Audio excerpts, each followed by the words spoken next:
Hello and welcome to episode 52 of the TRUUMAN Podcast, the podcast designed to create a generation of self-defined men. Today, I'm joined by Adam Smith. Adam, thank you for being with me. How are you doing? I'm very well, thank you, mate. Yeah, thanks for having me. Amazing. Well, thanks for being with me.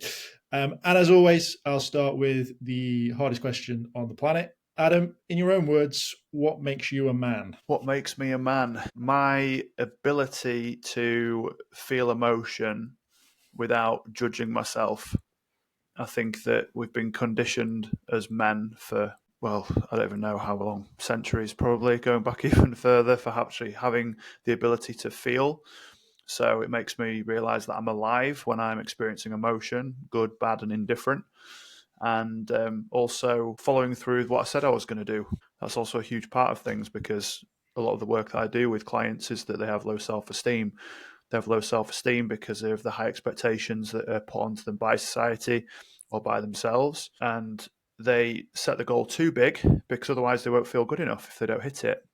So I help people to hit very small goals, and I use that for myself to build that momentum, to build the self-esteem, and to keep following through with what you said you were going to do. Awesome. Well, I like the answer. It's a unique one for sure, but I definitely like it. You sort of scurried on ahead a little bit, but why don't you let people know what it is that you do in a bit more specifics, really? Yeah, so essentially, to keep it simple, I'm a high performance coach for CEOs, athletes, business owners, etc. I help them with everything from taking a break from alcohol to reframing belief systems and labels that they have had for, in a lot of cases, decades or their whole life. And really, to put it simply, I help people stop feeling like shit. So, and to perform at a higher level. So that's it in a nutshell, mate. Really, there's all sorts of complex methods, techniques, skills involved in that, but that's it in a nutshell. Is helping people feel better. Well, I'm sure we will get into some of those methods in a little bit more detail in a second. But I guess, as with myself and most of my guests, usually there's a story as to why we've decided to help people in our new careers and such. So let's go back to the beginning. What got Adam to where he is today? Oh, depends how far back you want to go, really. I would say I'm not going to start in the womb, so don't worry. Please. I would say the sort of path of self-development. I've studied people for a very long time, since I was probably about 18. I worked in hospitality for 15 years, and you get to grips with human behaviour very quickly, how people interact with one another, the dangers to look out for, obviously, because you're dealing with hundreds or sometimes thousands of people, most of which are intoxicated. Your head has to be on a swivel. But I just loved watching the interactions of people. But that curiosity went back to my childhood, because I've got dyspraxia, I've got ADHD. This was undiagnosed till the age of about 15, and people at school just thought I was loud and noisy and disinterested. But I'd get so tired of trying to keep up with the blackboard or what the teacher was saying, I'd just start scanning the room and looking at human behaviour instead, not knowing it at that time, but that's essentially what I was doing. So I always knew that I wanted to help people, and working in hospitality for as long as I did, I managed thousands of people in very large organisations, and I thought there was many transferable skills to coaching here. And when COVID hit, I thought, right, well, that's it. I'm at the time 32, maybe. Yeah, 32. And I thought, I need to change. I need to pivot, because finishing work at 6 a.m. at my age, not ideal. And it's a young man's game to a degree, it's hospitality. And yeah, I just thought, right, well, let's do it. Let's have a look about what's out there. So I used to do personal training, so I thought maybe I'll do that. Maybe it's going to be football coaching. And then I love Tony Robbins and his content, and that's what I've consumed since I was 18. So I thought, right, well, I'll start looking into some of that, which was brilliant and really life-changing. But that all started, that sort of path to self-discovery, off the back of my own hardship. And the hardship was about 7 years ago. So I know I'm jumping through timelines a little bit here, but when I was in hospitality, I was working probably 80 hours a week over a Christmas period one year, and it just completely broke me. My relationship was falling apart at the seams. I was overeating. I was eating junk food. drinking too much, doing drugs, smoking, treating my body like a dumpster ground, essentially, and just trying to do anything I could to make myself feel better, not knowing this was actually destroying everything. And then I spoke to my area manager, who I really did not get on with at all, and said, look, I just don't feel right. There's something just, I'm waking up completely drained, crying myself to sleep, all honesty. And I hated admitting that because I didn't like him. So to be that vulnerable with someone you dislike was very challenging, as you can imagine. And anyway, so I got signed off from work. I went to the doctors and like, are you sleeping badly? I said, yeah. Right. What are your eating habits like? I was like, pretty terrible. Okay. Have you got much energy? No. Have you got much like zest for life? No. You've got depression, Adam. I was like, oh no, I've got depression. He's like, right, here's some tablets. I was like, I don't want to take tablets. So I know how to kind of cure this. I started to make some changes, but fast forward a week and my partner just came in one day and was like, this is over. 4-year relationship, just bang, gone. I was like, fuck. And then I was signed off for a little bit longer. In that time, I lost 3 family members, all in the space of about 4 weeks. So my auntie passed away, my uncle passed away, and a friend of mine did. I was like, right, so now my relationship's ended. I'm overweight, drinking too much. 3 family members or friends have passed away. I'll just go back to work. I'll throw myself back in head first. It'll be fine. And that was the stupidest thing ever because it made everything way worse. And eventually they got rid of me too. So now I'm jobless, single, again, like I said, fat, drinking too much, etc. This was not the blueprint that I had planned for my life at the age of 30 or 29, whatever it was. So I knew that things were bad and that I needed to make some changes. So I started to do little bits and pieces here or there, but by and large, I still wasn't looking after myself. Got a new job. That was even more boozy than the one I previously had. And it was one night stands. It was, vapid relationships. It was false significance. It was all that kind of thing, just to try again, mask what was really going on. Yeah. And then I got a phone call one day from my best mate. He just said, my dad's died in his sleep. I was like, fuck. So that was the rock bottom moment at his wake, because I looked around the room and I thought, what's the point? Yeah. There's so much pain in this room. So I ended up sinking 10 beers, got in my car. I was hurtling towards a bridge at 100 miles an hour, and I got a phone call. And it just said "Mum" on the screen. And I answered it. I was like, hello? She said, oh, you've left your wallet here. Do you want me to drop it off for you later? I was like, oh, something just came over me. And I just slammed the brake on. The car spun out of control, and I just sat in the lay-by and just sobbed. Because then I started to feel really guilty. And then I started to feel shame. Because guilt is I did something bad. Shame is I am bad. And that's what I felt like. I'm a bad person. I nearly ended my life. How much pain would I have caused? So over a long period of trial and error in the last few years and rebuilding myself, I knew I had to stop drinking. So I'm 4 years alcohol free now, smoke free, drug free, all that good stuff. And, I look after myself. Lost about 32 kilograms in body fat. And yeah, just changed my life around, mate, to be honest, because it was an absolute mess. So then I got into coaching eventually, and fast forward to today, and here we are. And now I'm helping other people avoid their own pain and their own challenges. Well, thank you very much for sharing. It's always a tougher conversation to have, one that we both are hopeful that more people will have, and it's always good to hear someone else's story. So, and it's important, I think, as well. So thank you very much for sharing that side of it. It's useful for a lot of people for sure. I think one thing that's really overlooked, and is maybe something that you've come across and is something that you really want to talk about, is the alcohol side of sort of just, that's my way out of reality, right?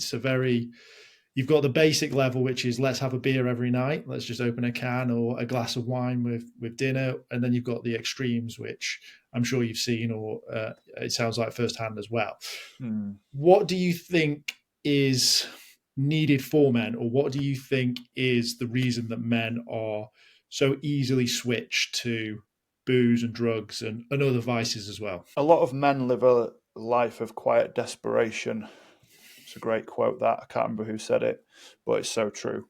This isn't just a simple case of avoiding a few beers with Dave and Dan at the Dog and Duck on a Saturday. It goes way deeper than that. And a lot of the men that I've coached are high-performing men. This isn't your stereotypical association to alcoholism where they're scrambling for cans of Carling. They're performing at the highest level, but they're drinking a bottle of wine a night to, air quote, numb the pain. Numb the pain of what? Well, numb the pain of the stress of feeling the need to be the provider. Because most of the men I coach are 40 plus. So their fathers were from the generation of when men were men, and their fathers, and each generation just gets a little bit more in tune with their emotions, luckily. And it's no surprise to me that the older generation are killing themselves in high numbers, and they're in a very different way. It doesn't surprise me that young men are killing themselves in high numbers due to the pressures of social media and what have you. So the older generation didn't have that, but what they did have, by and large, were emotionally unavailable fathers. So the example set is that we don't talk about our emotions. We're not allowed to feel. Men still are told just to talk, which is absolute nonsense because most men get punished. Look what happened to me. I got let go of my job. My partner left me, and most of my friends moved away as soon as I started saying I was depressed and I needed help. So you could go, well, that was just unlucky. No, this happens with countless people. When you're winning, everyone wants to be your best mate. But when you're at rock bottom, no one wants to know. And it's because we don't know how to handle it when men do share. So we fix and we judge and we tell them to man up. We tell them to get over it, get on with it, toughen up. You're being soft. There's plenty more fish in the sea after a breakup. Because in fairness, we're very solution focused as men, typically speaking. So we want to get a solution to the problem. We don't want to talk about the problem. But again, we don't want to talk about the problem because every time we have, we've been punished. So it's a constant cycle, mate. And a lot of people say to me, I want to tune out. I want to zone out. I want to switch off. Alcohol helps me sleep. It doesn't. It sedates you. It knocks you out. It doesn't help you calm down. It makes you somewhat more relaxed for approximately 20 to 30 minutes. Then it heightens your anxiety. It heightens cortisol. So yes, you're right. I have got a unique perspective on this, not just as an alcohol-free coach, but having worked with the products for 14, 15 years. I have seen people die in front of me, two people, one after an attack, one after a heart attack. I've seen about 8 people get glassed or hit with bottles. Would they have done that if they were sober? No.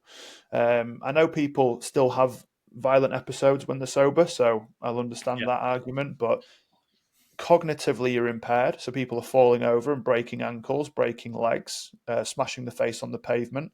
You see couples that break up in front of you because they walk in and one of them's cheating on the other one because they're drunk.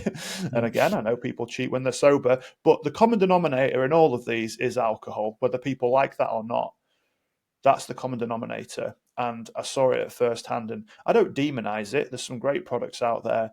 And if people that are listening can genuinely have 1 or 2 a week and they're really honestly happy, well done. I don't know how you do it.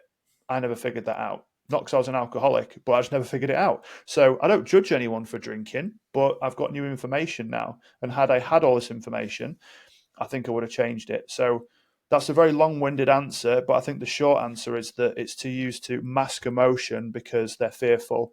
The 2 biggest fears we have as people as we evolve is fear of not being good enough and fear of loss of love.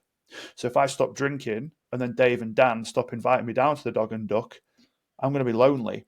And loneliness is a huge fucking problem, especially for men right now. Yeah, 100%. I mean, things like that are a little bit easier these days with non-alcoholic beverages. I recently was in London, and this was something that I was dreading because I'm also like 115 days, like nowhere near your level. And I will drink again, but it's more of a challenge for me at the moment. And I was dreading it, really. I was meeting friends from uni, but it was some had one, some had none. Some had more than one, but the majority of us drank a non-alcoholic drink at the time, which was nice. But maybe Dave and Dan are more used to everyone getting on it, so there is obviously different dynamics for sure. One thing I really want to go back to, because I don't want to skip over it at all, is men and talking. Right, I hear it a lot. Men need to talk more. Men need to embrace their vulnerability more, and all of these things. Like for me, talking's the first step. right? If you just talk, you're just in an endless cycle. What's your opinion and what have you come across in regards to men talking, and what do you think should be the next step? So I hate mental health awareness days. Just because you're aware of it doesn't mean fuck all. So I much prefer mental health action. The reason why is it's not to say everything needs to be action and we need to suppress anything, but in some cases, men sharing can be worse just by talking about it. So if they go just to therapy and they sit on a sofa or lay down in the stereotypical, kind of way, and how did that make you feel? And how did that make you feel? Then what happened? And you just keep peeling back the layers of potential trauma or challenges. So I very much look at it as we need to rip out the proverbial weeds. We're not going to dance around the garden and say there are no weeds, because that's just not true. We can't say there's no issue here. If you're overweight, drinking too much, you're not having sex with your partner, and your children don't want to spend time with you, there's some big problems here. Yeah. But I will listen to what you have to say. I'm not going to judge you, and I'm not going to fix you because you're not broken. But what I will do is provide a space where you can say what you want. And a lot of people, again, this is a skill. This is why I believe everyone needs a coach. I've got a coach, and my coach has got a coach, and so on. Or at least have someone that you can share with. Yeah. Because if I was to tell my partner some of my internal thoughts, she'd break up with me. Not because they're horrible, just because she wouldn't be able to help herself from judging. I could tell my mum certain things and she'll think something different. So having someone professional in your life, and there are great resources out there, by the way, which are free. So you can ring Samaritans and what have you if it's really bad. But then I think it's about getting some steps in.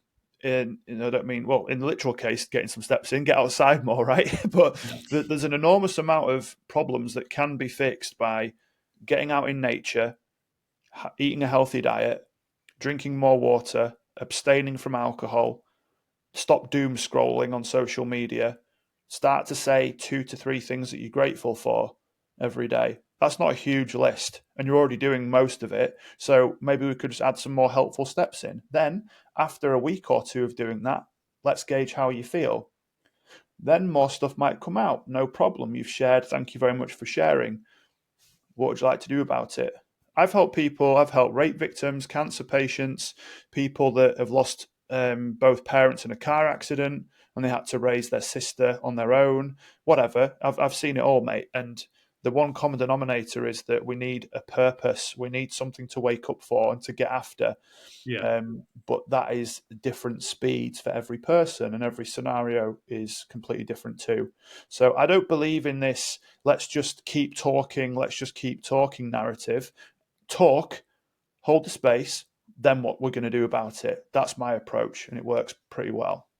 Yeah, I think one thing that I've learned from doing over 50 of these now is finding the right person to talk to, because there's levels to all of this, right? You've got a nuanced and just on, I don't know, it just seems like when people say talk as a man, it's like just talk to anyone. And I like, there is things to it. Like I've done podcasts with psychologists who explain mating and stuff like that. And I've done research on that. And one common denominator that women choose for a long-term mate is essentially, does he have his shit together? And they do that for a number of factors. Is he in good shape? Does he earn decent money? Like the what you'd call fickle or like showy things actually show something much deeper.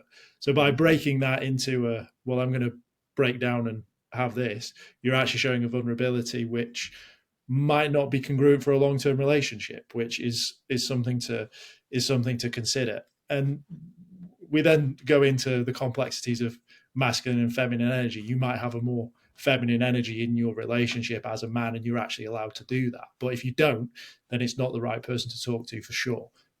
So I agree on that side of finding the right person, and still doing it.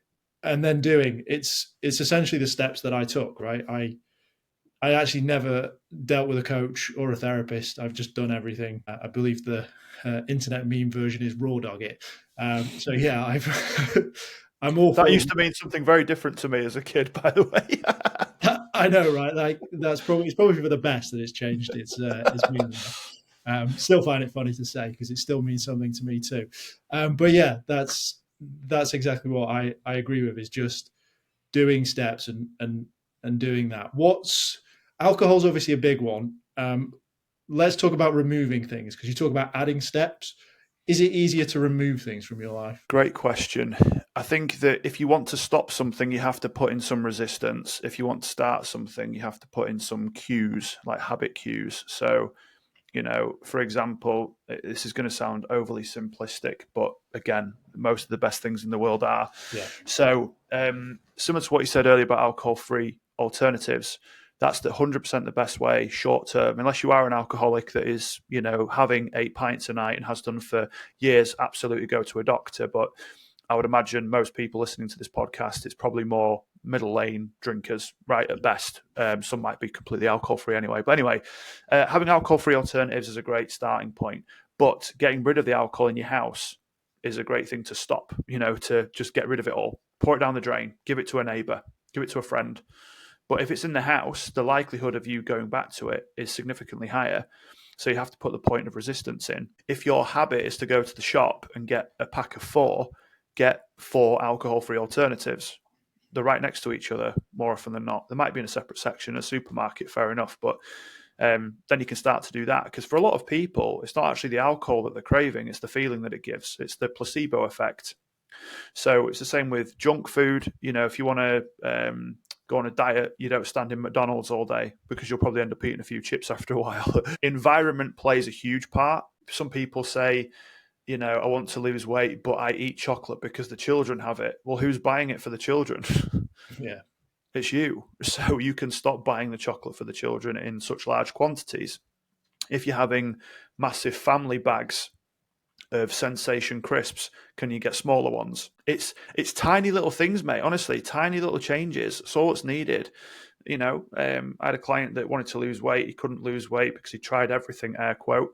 He liked a bowl of cereal on an evening. I said, are you measuring out your cereal? He says, no, I'm not a psycho. I said, no, I'm not saying that. I'm not saying it, but you've got no context about how many calories go in a bowl of cereal. Would you agree? He said, yeah. So we need to get a baseline. He thought he was consuming 200 calories. He was consuming 600 due to his portion size. Over the course of 7 days, 4,200 calories is vastly different to 1,200 or, whatever. So Yeah. It's, or 2,000. So that compounded over a month is significantly more. So you have to do a full analysis of where you're actually at and what your vices are. And then, you have to put in some form of resistance to make sure that you don't do it. I'm on some medication at the minute because I've got a problem with one of my kidneys. The tablets are on the dinner table always. Even if I put them in a little cupboard, I might forget. But I have my meals at the dinner table. So when I eat, I have the tablet. Done. It's a simple cue for me to do so. If I wanted to stop doing X, Y, Z, I would not let it in my environment. Don't even entertain it. Even if you've got flyers for Domino's Pizza, get rid. It's these little prompts in your mind that you might go, oh, so the pizza's not in my environment, but the flyer is. So therefore, I need to get rid of that too. People go, isn't that drastic? No. On my phone, there's an app called Burnout Buddy. I put it on YouTube, Instagram, LinkedIn, and Sky Sports. After 4 p.m., I can't physically access those apps. It's a right ball ache, the rigmarole you have to go through. It's not just a simple case of, I'll hover above it and go on it again. It's absolute effort to do it, and it's not worth the dopamine reward, so I don't go on my screen time as much. So yes, put in a blocker is the short answer. Yeah, screen time's a bit of a killer for me. I've resorted to just leaving phones in different rooms because it's the amount of stuff I've gone through. I've bought a separate phone. I've turned my thing black and white. Everything. Can't do it. It literally is now just a case of this phone can stay here and I will go away from it. That's how bad it is for me. It's horrendous. But on that's probably one thing that I would like to sort of bring up is you've obviously been alcohol free for 4 years. You've been looking after yourself for 4 years. You've been focusing on your mental health. I'm sort of 2 and a bit years into this journey. We're not perfect.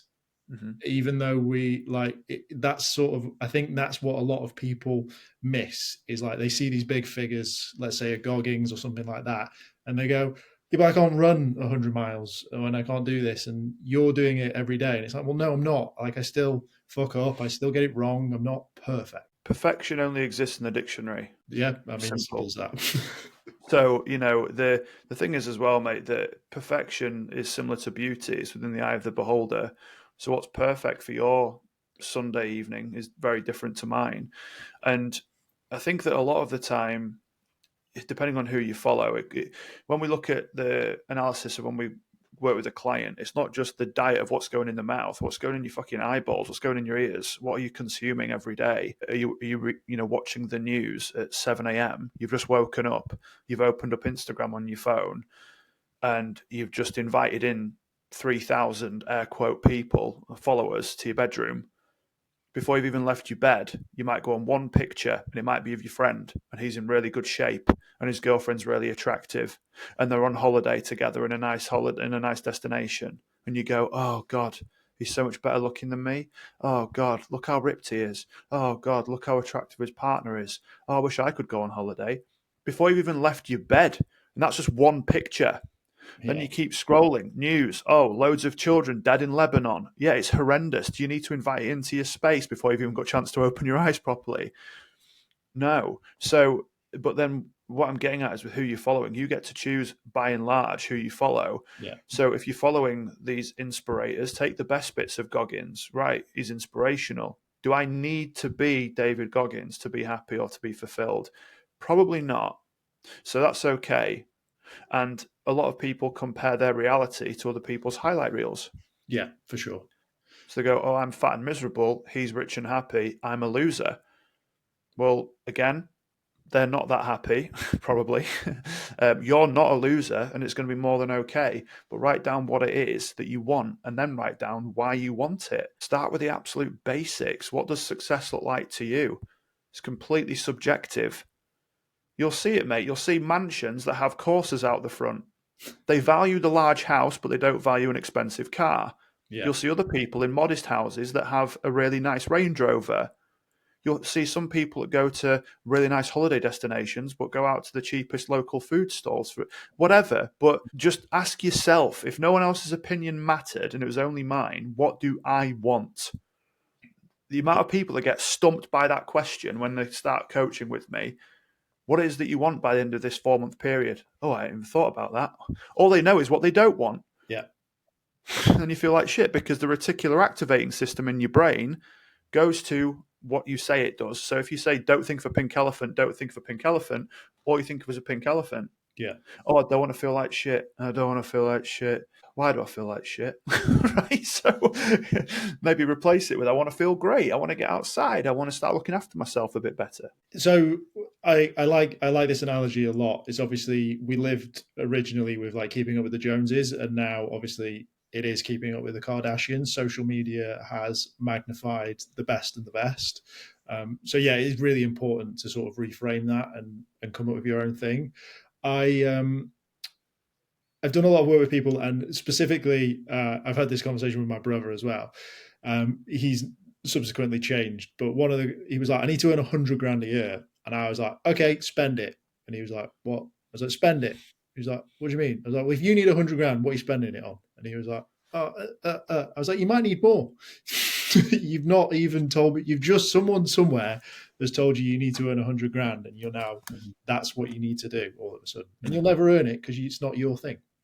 Yeah. And also, I've worked with many high net worth individuals. Once you start getting to a certain tax bracket, you'd actually be better off earning 80, for example, Yeah, because you'll come away with the same amount or similar amount. And there's I can't remember what the study was called, but it was basically like a curvature of an amount of money. I think it's around £72,000 a year. So if you hit that threshold, then by and large, you don't want for anything. yeah, So you can go on a nice holiday, your mortgage is paid, you've got a car or a couple of cars. This is joint household, by the way. This isn't one person. So again, unless you've got 10 kids, right, then usually 72 grand, cool. You've got more than enough cash to make sure the household's running well. Kids don't need anything at Christmas because they're going to get presents, etc. But everything after that, it loses its value. So you could be earning 100 or 700 and you'll feel no different in essence, other than you'll be able to get more stuff. And because the options that the money does give you, not endless at 72 grand, but they're pretty high. Yeah. So anything after that, it's kind of like as I say, I can't remember what study it was exactly or what the exact amount was, but I know it was around that figure. Yeah, I think it is around that. It might be a little bit more now with stuff going on, but I remember it too. Let's talk about actionable steps for someone listening now, right? We've gone over the shit talk of it and basically, I guess, belittled people's dreams. But how do they then start again? What's the steps? What can you do to start making your dream? I think, again, it's not the sexy answer, and it's one that people have heard a million times, Yeah. but too many people go, right, I'm unfit, I need to run 5K. No. You're unfit. You need to open your laptop and you need to get the appropriate footwear. That's all you need to do today. Yeah. Cool. Then what do I need to do?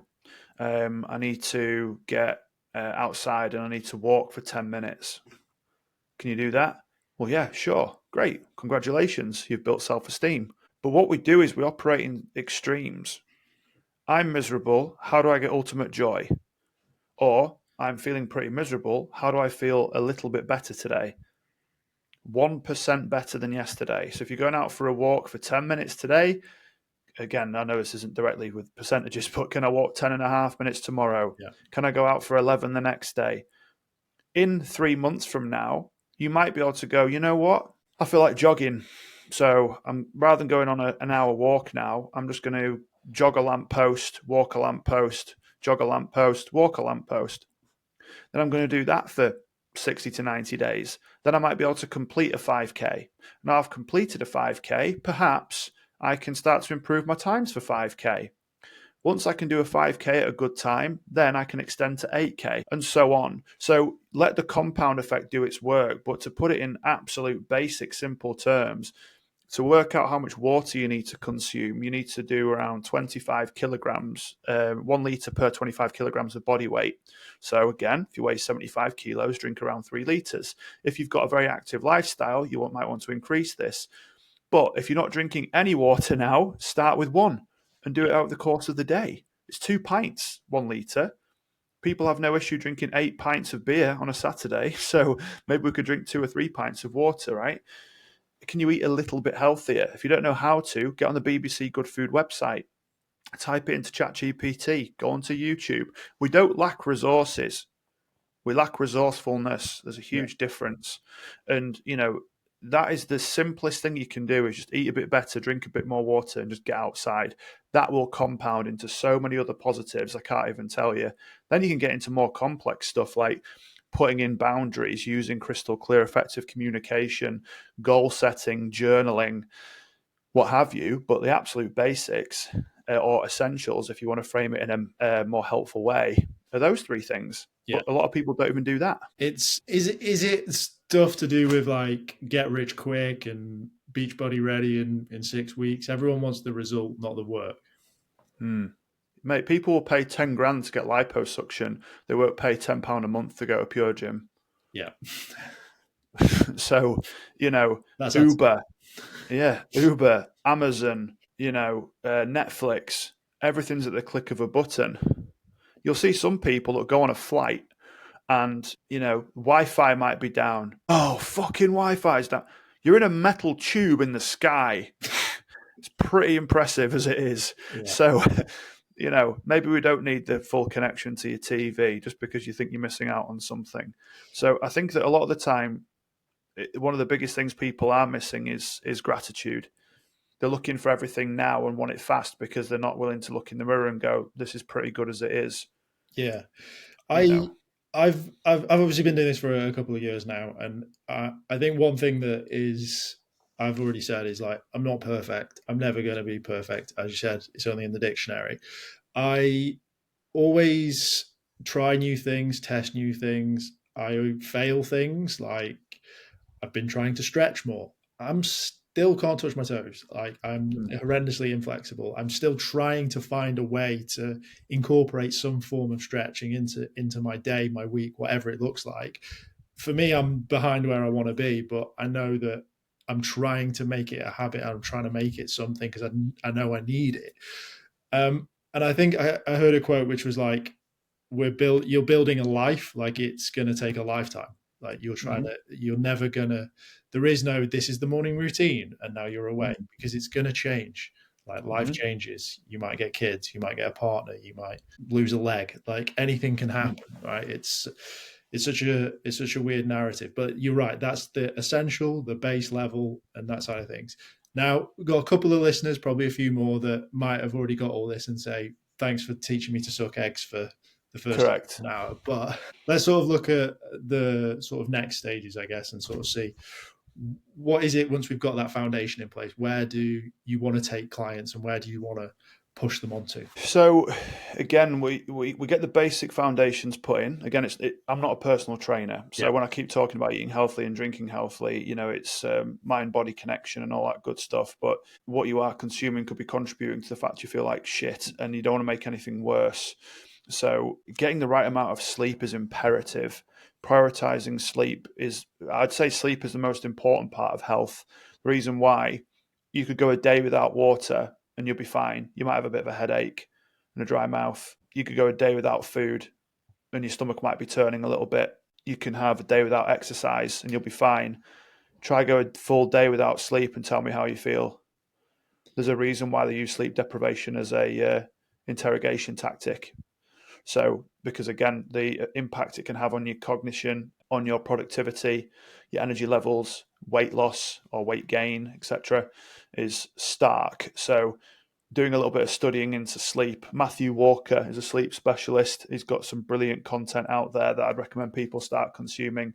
But again, don't just mentally masturbate, actually start to implement the strategies that he talks about.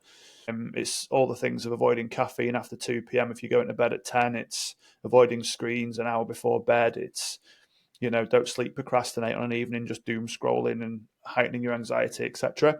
But I think one of the biggest things I work on with people, again, is emotional regulation and emotional intelligence. So it's looking at situations for what they are, not for worse than they are, and catastrophizing things. A lot of people I work with tend to catastrophize, and the thing that I give to them all the time is the most annoying analogy or metaphor ever. If you were driving down the motorway and you blew a tire out, you won't get out and pop the other three. So why, when if you've had a bit of a bad day, do you then need to drink a bottle of wine, eat pizza, maybe go out, get pissed, start doing drugs, have an argument with your partner? No, just allow it to be a bit of a challenging moment, allow it to be a challenging day. That's all that's needed here. And then you can breathe through it. You can regulate in a more helpful way going forward. So journaling is very useful. Once you're in your head, you're dead. You want to get out of your head as much as you possibly can. Yes, speaking to someone, but like we've alluded to earlier, the right person is, it's key. And also, you won't know if it's the right person until you've done it, because any decision is only good or bad in hindsight, unfortunately. You see it in high-level sport. The manager brings on a player and he scores the winning goal. He's a genius. The manager brings on a player and he gets sent off. He's an idiot. So we're the same with our decisions. You have to live and die by your decisions and then learn from them when it doesn't go your way and celebrate when it does. So, but, one of the biggest things, again, that we work on with people is Stoic philosophy. And again, if people haven't studied Stoicism, it's fascinating. But it all comes down to the dichotomy of control. And I think a lot of people are very miserable out there because they're trying to put all their worth in things that they can't control. They get annoyed at the traffic. They get annoyed at the weather. They get annoyed at what their boss may or may not say to them. They get annoyed about things in the news or who the prime minister is going to be. And I'm not saying that you don't have to care about anything. That's not what Stoic philosophy is about at all. But it's asking yourself today, what is in my control? It's actually very little. So there's a certain freedom to that, where you don't have to invite in all this negative energy to your space. And I don't mean energy like, shoving crystals up your backside, chanting "Kumbaya" energy. I just mean, if you're inviting in a lot of negativity every single day, how do you think you're going to view yourself? How do you think you're going to view the world? Probably not in a very good way going forward. So there's so many things to dive into, mate. But there's no cookie cutter approach to No. my coaching anyway. It's similar to you, mate. I'm not perfect. I do not have every answer to everything, and I don't have it all figured out. I'm still very anxious. I still have moments where I have sleepless nights due to panicking about the business. I still sometimes overeat. You'll still have arguments with friends and family, but I know there's a lot of solutions that we do have that can help people. But I need to make their world more pleasant. It's not about saying my view of the world. It's asking them and digging deeper by asking good questions. But in terms of solutions, those are some good ones to get started with. Yeah, I think just to summarize all that, it's controlling the spiral, right? Whatever way you're going, you're going to have blockers, and if you're used to going right, I've had a bad day, gonna get a pizza, gonna get some beer, gonna moan, gonna masturbate to hours of porn, then you're not going to be in a good place. But if you've got the tools to go, had a bad day, you know what? I'm going to go for a walk, I'm going to go for a run. It's a completely different thing, right? So that's for sure it. I guess I'd love to just quickly touch on emotional intelligence within men. I think it's something that you're specifically passionate about, obviously, with your personal journey with it, I guess, like sort of opening up and stuff like that. What are your views on men, and how do you think men can develop better emotional intelligence? Again, I think there's partly men are to blame, but it's also women as well in how they respond. So if they display their emotion and then they're fixed, then they might go, right, fuck this, I'm not doing that again. They become more emotionally stunted.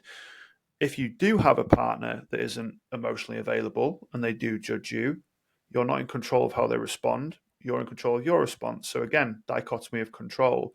That's why journaling is so helpful, because you're getting out of your head and you're making it real life, and you're making it external. You're not just internalizing everything that you're feeling right now. Fair enough, you're not physically saying it, but you are writing it down.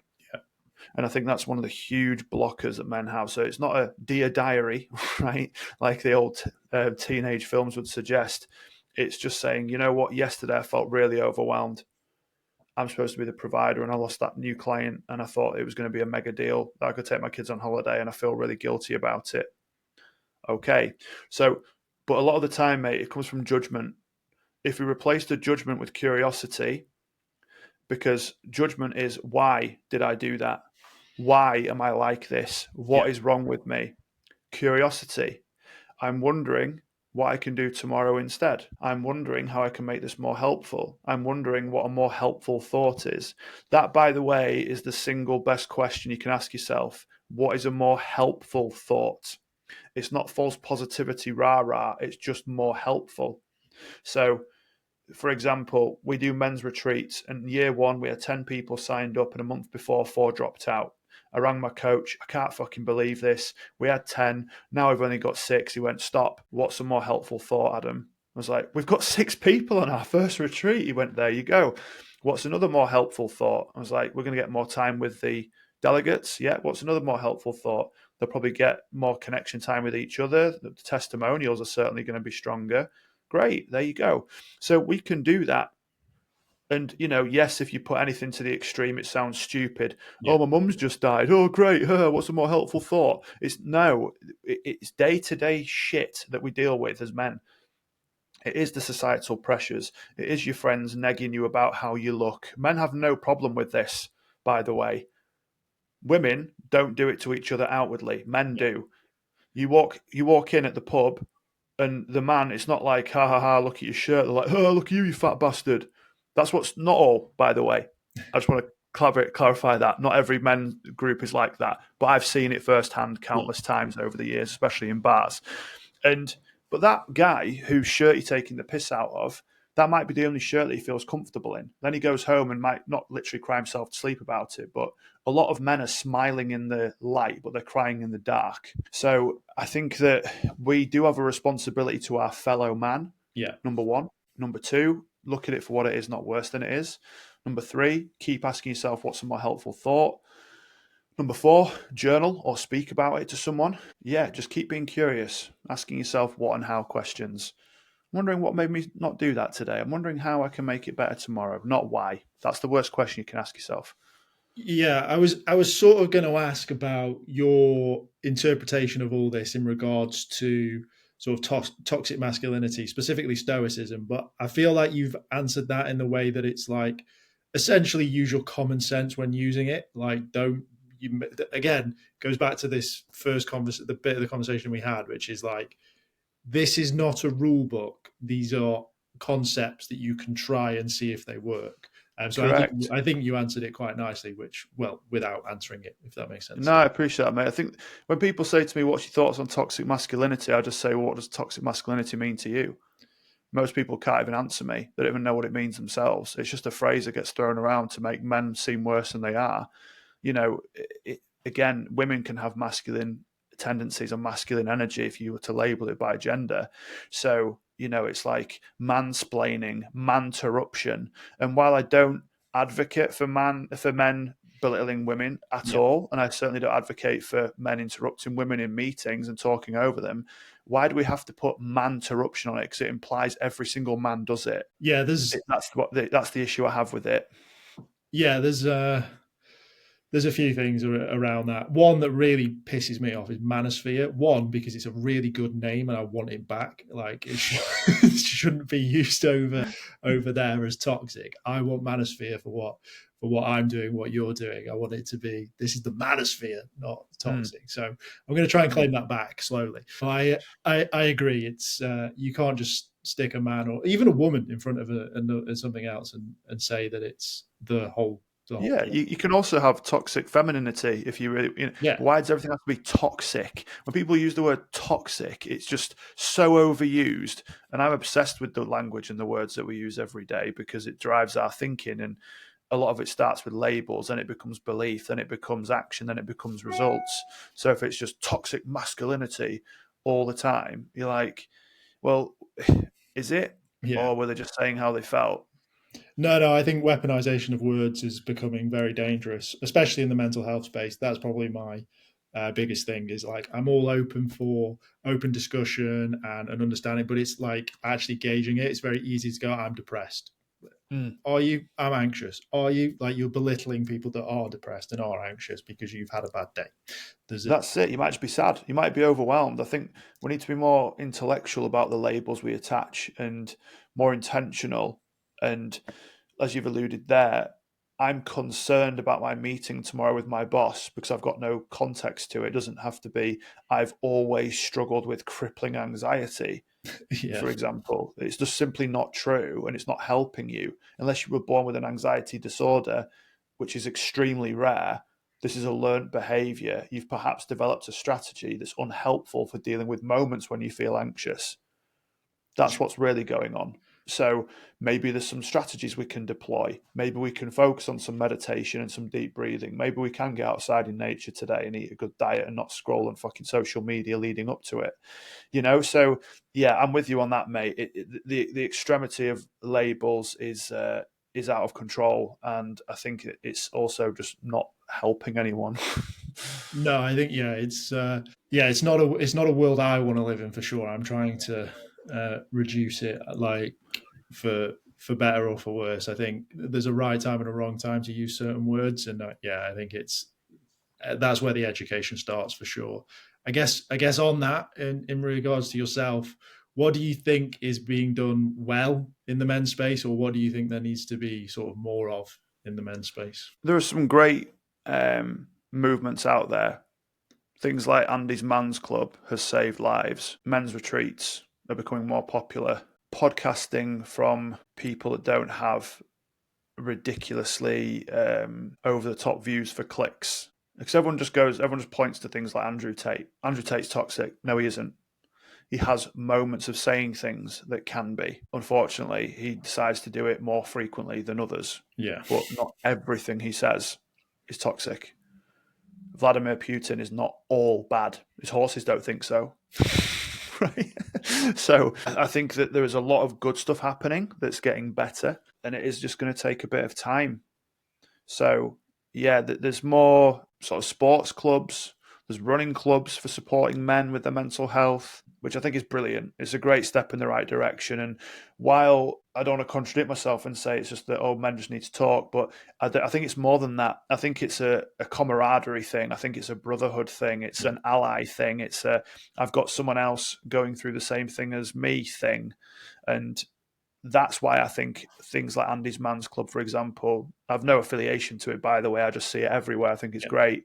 So, yeah, things like that, mate, are definitely moving in the right direction compared to where they were 20 years ago. My God. And that's all we can ask for is it getting better each day? And like you, mate, I'm super passionate about this. And if you can help one person, and one person listening to this podcast might take action, great, because that is going to reverberate, and then their friend might see them making changes and they go, I want to make changes too. Yeah. And that's why I do what I do, to help one person. Yeah, it's addictive, right? You help one person and they send you a message, or you work with them directly and they just say, this is great, I'm now better, or I'm now in the right direction. You're like, I want to do this again. Yeah, it's for sure something that I just want. Yeah, I just want more like this. I mean, today I was tagged in a post. Someone had written a really long post about their dad recovering from prostate cancer all around November. And then like 4 people were tagged in it and saying, these are the people that you should go and check out around sort of like men's things. And then one of the guys who was tagged in it commented in the bottom saying, you should also check out these 3 people. And I was one of those people, which was nice. So Awesome. yeah, it was good. But yeah, it's nice.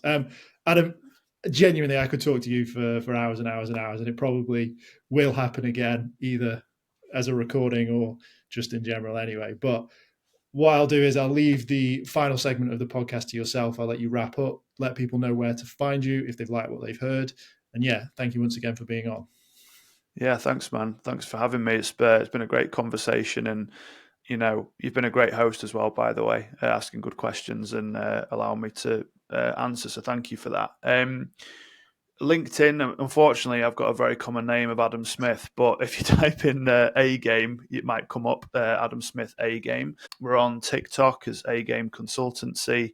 We're on YouTube as A Game Consultancy. Instagram, same thing. And we've got our own podcast called A Game Unfiltered on Spotify, Apple, etc. if they want to follow more of our stuff.